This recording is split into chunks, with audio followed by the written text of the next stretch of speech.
Movie के start में हमें एक लड़का दिखाया जाता है जिसका नाम रिचर्ड था। वो अपनी टीम के साथ फुटबॉल मैच खेल रहा था, तभी दूसरी टीम का मेंबर उस पर अटैक करता है और उसको गिरा देता है, जिस पर रिचर्ड को बहुत ज्यादा गुस्सा आता है और रिचर्ड भी उसको बुरी तरह से मारने लगता है, जिसकी वजह से वहाँ पर सभी लोग डर जाते हैं। और इसके बाद हम नेक्स्ट सीन में रिचर्ड और उसकी बेस्ट फ्रेंड लिसा को देखते हैं और जब वो दोनों बातें कर रहे थे तो रिचर्ड खुद पर कंट्रोल नहीं कर पाता और वो एक वेयरवुल्फ में चेंज हो जाता है और वो लिसा को जख्मी करने की कोशिश करता है, जिससे डरकर लिसा वहाँ से भाग जाती है। और फिर जब नेक्स्ट मॉर्निंग रिचर्ड जागता है तो उसको पता चलता है कि उसने अपने पेरेंट्स को भी मार दिया है, जिससे रिचर्ड काफी ज्यादा इमोशनल और दुखी हो जाता है और वो फिर से एक बार दोबारा वेयरवुल्फ में बदल जाता है। तभी वहाँ पर उसकी फ्रेंड लिसा पुलिस को लेकर आ जाती है और रिचर्ड वहाँ से भाग जाता है और हर तरफ ये न्यूज फैल जाती है कि रिचर्ड ने अपने पेरेंट्स को मार दिया है और सबको अलर्ट कर दिया जाता है कि रिचर्ड एक बहुत ही खतरनाक लड़का है और उसने अपने पेरेंट्स को भी मार दिया है। और फिर पुलिस रिचर्ड को ढूंढने लगती है और हमें पता चलता है कि जब पूरे चांद की रात होती है तो रिचर्ड खुद पर कंट्रोल नहीं कर पाता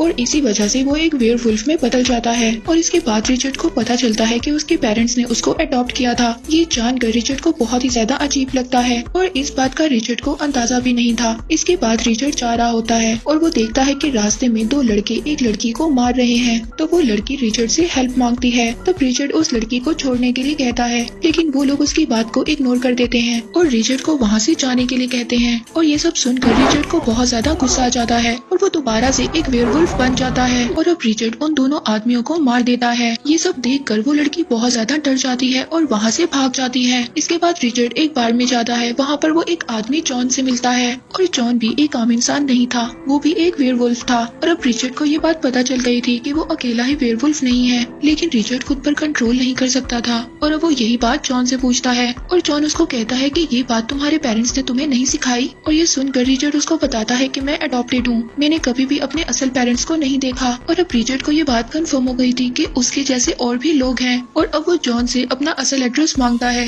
लेकिन जॉन उसको मना कर देता है। लेकिन जॉन अब जाते हुए उसको एक क्लू दे जाता है ताकि रिचर्ड उस जगह पर जा सके। इसके बाद रिचर्ड टाउन पहुँचता है और टाउन जाकर वो एक बार में जाता है और वहाँ पर सभी लोग उसको बहुत ही अजीब नजरों से देख रहे थे। और जब वो बियर लेने के बाद बार ऑनर एंजेलिना के पास जाता है तो वो उसकी तरफ अट्रैक्ट होने लगता है और एंजेलिना से काम के बारे में पूछता है। और जब वो एंजेलिना से बात कर रहा था तभी वहाँ पर एक लड़का आ जाता है और रिचर्ड से मिसबिहेव करने लगता है, लेकिन रिचर्ड उसको बार में कुछ भी नहीं कहता और वो बार के बाहर जाकर उस लड़के का इंतजार करने लगता है। जब सब लोग जो बार में आए हुए थे वहाँ से चले जाते हैं तो वो उस लड़के को अकेला देखकर उस पर अटैक करता है और वो लड़का उससे डर कर वहाँ से भाग जाता है। और अब एक जॉन नाम का आदमी रिचर्ड को अपने फॉर्म पर काम करने के लिए कहता है और रिचर्ड को अपने घर ले जाता है और वहाँ पर एक आदमी कॉर्नर आ जाता है जो रिचर्ड से कहता है कि तुमने मेरे एक आदमी को मारा है। और तभी जॉन वहाँ पर आ जाता है, वो कॉर्नर से कहता है कि ये मेरा नेफ्यू है और कहता है कि बार में तुम्हारे आदमियों की गलती थी। और ये सुनकर कॉर्नर वहाँ से चला जाता है। और फिर नेक्स्ट डे रिचर्ड को एक वुल्फ की लाश मिलती है और जॉन उसको कहता है कि ये किसी वुल्फ का काम है जो ऐसे ही जानवरों का शिकार करते हैं। और फिर रात को रिचर्ड को बार में जाते हुए एक लड़का मिलता है, वो उसको कहता है कि मैं तुम्हारा दूसरा कजन हूँ और वो रिचर्ड को कॉर्नर से बचने के लिए कहता है, लेकिन दूर खड़ा कॉर्नर उनको ही देख रहा था। लेकिन वो लड़का ये सब कहकर वहाँ से भाग जाता है और तभी रास्ते में कॉर्नर के आदमी उसको पकड़ लेते हैं और वो उसको कहते हैं कि तुमने रिचर्ड को क्या क्या बताया है। और वो लड़का कॉर्नर को बताता है कि मैंने रिचर्ड को सिर्फ इस टाउन से बाहर जाने और एंजेलिना से दूर रहने के लिए कहा है। और तभी कॉर्नर उसको कहता है कि तुमने मेरे बारे में भी रिचर्ड को कुछ बताया है, क्योंकि मैंने उस वक्त अपने नाम को भी सुना था। और अब कॉर्नर उस लड़के को वहाँ से भाग जाने के लिए कहता है और कहता है कि अगर तुम भाग गई तो ठीक, वरना हम लोग तुम्हारा शिकार कर लेंगे। और फिर कॉर्नर के सभी लोग उस लड़के का पीछा करते हुए जंगल में चले जाते हैं। और तभी जब रिचर्ड वापस आ रहा था तो उसको उस लड़के की आवाज सुनाई देती है, इसीलिए अब रिचर्ड भी जंगल की तरफ आ जाता है। और जब रिचर्ड जंगल में आता है तो वहाँ पर उसको एंजेलिना मिलती है। एंजेलिना उसको बताती है कि कॉर्नर और उसके आदमी एक आदमी का शिकार कर रहे हैं। और जब वो दोनों ये देखते हैं कि कॉर्नर के आदमी उस आदमी को नोच नोच कर खा रहे हैं। और अब रिचर्ड एंजेलिना के साथ उसके घर ही आ जाता है और उसी की न्यूज देखने लगता है। और तभी उसको देखकर जॉन की वाइफ उसको गले लगा लेती है और ये देखकर रिचर्ड काफी ज्यादा हैरान होता है। और यहाँ पर जॉन उसको बताता है कि तुम्हारी मदर मेरी बहन की बेटी है, जो कि एक प्योर ब्लड थी। और जब उसको कॉर्नर ने देखा तो वो उसको पसंद आ गई थी। और जब वो शादी के लिए कॉर्नर के साथ नहीं मानी तो कॉर्नर ने उसके साथ बदतमीजी की और तुम उसी कॉर्नर के बेटे हो, यानी कि कॉर्नर तुम्हारा बाप है। और जॉन उसको ये भी बताता है कि तुम्हारी मदर के मरने की खबर तुम्हारे नाना ने हर जगह पर फैला दी थी, लेकिन वो मरी नहीं थी, उन्होंने उसको एक रूम में छुपा दिया था। और ऐसा उन्होंने इसलिए किया था ताकि कॉर्नर तुम्हारी मदर तक कभी ना पहुँच सके। और फिर जब तुम पैदा हुए तो हमने तुम्हें किसी को गोद दे दिया और इसी वजह से तुम्हारी मदर ने उसी महीने सुसाइड कर ली और तुम्हारी मदर के मरने के बाद कॉनर और ज्यादा खतरनाक हो गया।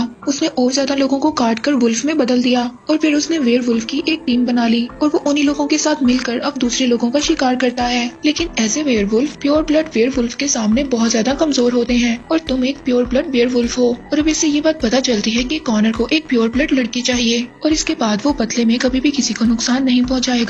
और पूरे टाउन में एंजेलिना ही ऐसी लड़की थी जो इस चीज के लिए तैयार थी और वो खुद ही अपने आप को कॉनर के हवाले करना चाहती थी। और वो ये बात रिचर्ड को भी समझाने की कोशिश करती है और रिचर्ड उसको कहता है कि हम सब एक जानवर की तरह हैं और मैंने अपने पेरेंट्स को भी मार दिया है। तभी एंजेलिना रिचर्ड को बताती है कि एक रात मेरे फादर बहुत ज्यादा शराब पीकर आए और उन्होंने मेरी माँ को मार दिया, लेकिन जब वो सुबह उठे तो वो ये चीज देखकर बहुत ज्यादा दुखी थे और तभी उन्होंने अपना गला काटकर सुसाइड कर ली। और अब रिचर्ड उससे पूछता है कि ये कोई पावर है या कोई कर्ज है। तभी एंजेलिना उसको कहती है कि अगर हम इस चीज पर कंट्रोल कर लें तो ये किसी ब्लेसिंग से कम नहीं है। और अब रिचर्ड अपने आप से एंजेलिना को दूर रहने के लिए कहता है ताकि वो एंजेलिना को कोई नुकसान न पहुंचा दे, पर एंजेलिना इस बात से उसको मना कर देती है। और फिर रात को अगले दिन जॉन के घर प्योर ब्लड वेयरवुल्फ इकट्ठा होते हैं और वो सभी लोग भी ये चाहते थे कि एंजेलिना को कॉनर को दे दिया जाए, लेकिन रिचर्ड इस बात से इनकार कर देता है और वो अकेला ही कॉनर का सामना करने के लिए जंगल में निकल जाता है। और अब वो कॉनर के पास पहुंचकर उसको कहता है कि मैं उसी औरत का बेटा हूँ जिसके साथ तुमने गलत किया था। और यहाँ पर कॉनर उसको कहता है कि मैं तुम्हें चांस देता हूँ जैसे मैं सभी लोगों को देता हूँ, और रिचर्ड को यहाँ से भाग जाने का कहता है।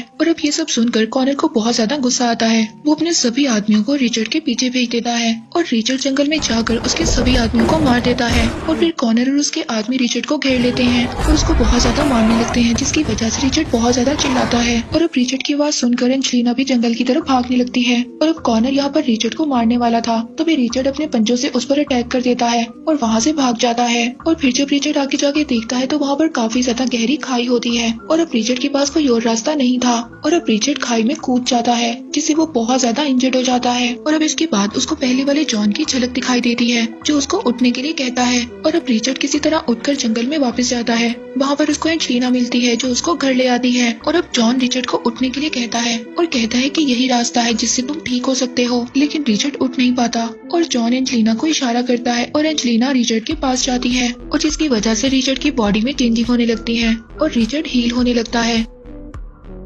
इसके बाद एंजेलिना उसको बाहर लेकर आती है और उसको भागने के लिए कहती है। पहले तो रिचर्ड मना कर देता है, लेकिन वो कोशिश कर भागता है, लेकिन जब वो भागता है तो उसके सारे जख्म ठीक हो जाते हैं। इसके बाद वो दोनों जॉन के पास आते हैं और हमें पता चलता है कि जॉन के पास बहुत ज्यादा एक्सप्लोसिव हैं और यहीं पर रिचर्ड को एक आइडिया आता है। वो बुलेट्स और माइंस बनाने लगता है ताकि वुल्फ्स को मारा जा सके। और जब वो माइंस को जमीन में बिछा रहा था तभी उसको एंजेलिना की आवाज सुनाई देती है और जब वो घर पहुँचता है तो उसको पता चलता है कि उन लोगों ने एंजेलिना और जॉन को भी पकड़ लिया है और वो लोग रिचर्ड को भी वहाँ पर बुलाते हैं और उन लोगों ने एंजेलिना को बांधकर वहाँ पर रखा हुआ था। और अब रिचर्ड वहाँ पर पहुंचकर गार्ड्स को मार देता है और अब वो पूरी तरह वेयरवुल्फ में बदल गया था और वहाँ पर कॉनर के आदमी उस पर अटैक करने लगते हैं और वो सभी को एक एक करके वहाँ पर मार देता है और एंजेलिना को आजाद कर जंगल की तरफ भागने लगता है। और अब वहाँ पर एंजेलिना भी सबको मार देती है और जॉन को केज से निकाल कर रिचर्ड को बचाने के लिए भेज देती है। और अब वो लोग घर पहुँच रिचर्ड के आने का इंतजार करते हैं और जब रिचर्ड घर पहुँचता है तो वहाँ पर कॉनर के आदमी भी आ जाते हैं और वो उनको वापस जाने के लिए कहता है। ये सुनकर कॉनर को गुस्सा आ जाता है और वो अपने आदमियों को रिचर्ड को नीचे लाने के लिए कहता है, लेकिन जॉन वहाँ पर फायर कर देता है जिससे कॉनर के काफी ज्यादा आदमी मर जाते हैं। तभी कॉनर को एक फार्म हाउस से रिचर्ड की आवाज सुनाई देती है और जब कॉनर अपने आदमियों के साथ फार्म हाउस में आ जाता है तो वहाँ पर रिचर्ड उस फार्म हाउस के दरवाजे को बंद कर देता है और वहाँ पर जॉन फायरिंग कर देता है जिससे वहाँ पर एक बहुत बड़ा ब्लास्ट होता है और अब कॉनर के बाकी बचे हुए आदमी भी मर गए थे, लेकिन कॉनर बच जाता है और रिचर्ड पर अटैक कर देता है और अब रिचर्ड उससे फाइट करता है और उसको नीचे गिरा देता है। तभी जॉन उसको शूट करने वाला था, लेकिन रिचर्ड जॉन को मना कर देता है और वो कॉनर से कहता है कि तुमने बहुत ज्यादा बुरे काम किए हैं, इसीलिए तुम्हें मरना होगा। और तभी कॉनर उसको बताता है कि मैंने तुम्हारी माँ के साथ कभी भी कुछ बुरा नहीं किया, हम दोनों एक दूसरे को पसंद करते थे, लेकिन जब तुम्हारे नाना ने तुम्हारी माँ की मरने की झूठी खबर को फैला दिया उस वक्त से मैं बहुत ज्यादा टूट गया था, क्योंकि मैं तुम्हारी माँ से बहुत ज्यादा प्यार करता था और इसी चीज ने मुझे बहुत ज्यादा बुरा इंसान बना दिया था। और तभी वहाँ पर पहले वाला जॉन आ जाता है जो रिचर्ड को क्लब में मिला था और वो बताता कहता है कि मैं कॉर्नर से पहले से ही बदला लेना चाहता था क्योंकि इसने मुझे टाउन से बाहर निकलवा दिया था, लेकिन मैं इसको कभी भी हरा नहीं सका। और जब मेरे भाई ने मुझे रिचर्ड के बारे में बताया तो मैंने रिचर्ड के पेरेंट्स को मार दिया और जिससे ये बात फैल गई कि रिचर्ड ने ही अपने पेरेंट्स को मारा है और रिचर्ड को वो शहर छोड़कर इस टाउन में आना पड़ा। और अब ये सुनकर रिचर्ड को बहुत ज्यादा गुस्सा आता है और वो जॉन को मारने लगता है और जॉन रिचर्ड को एक पंच मारता है जिससे रिचर्ड नीचे गिर जाता है। और जब कॉर्नर उसको ऐसा करने से मना करता है तो वो जॉन कॉर्नर का बुरी तरह से गला काट देता है जिससे कॉर्नर भी वहीं पर मर जाता है। और अब जॉन रिचर्ड को भी मारने की कोशिश करता है, तभी वहाँ पर दूसरा जॉन आकर रिचर्ड को बचा लेता है और वो जॉन वहाँ से भागने लगता है, लेकिन रिचर्ड उसको रोक लेता है। और जॉन स्मोकिंग कर रहा था, तभी रिचर्ड उसकी सिगरेट को लेकर जमीन में फेंक देता है और उसकी बिछाई हुई माइंस में आग लग जाती है और अब रिचर्ड खुद जॉन से दूर हो जाता है और उस सिगरेट की वजह से वो माइंस फट जाती हैं और जॉन मर जाता है। और इसके बाद हम नेक्स्ट सीन में देखते हैं कि रिचर्ड और एंजेलिना टाउन से बाहर जा रहे थे तो जॉन उनको आखिरी बचे हुए प्योर ब्लड की लिस्ट देता है और इस लिस्ट में उन सबके नाम थे जो कि एक प्योर ब्लड वेयरवुल्फ थे। और इसी के साथ ये मूवी यहीं पर एंड हो जाती है।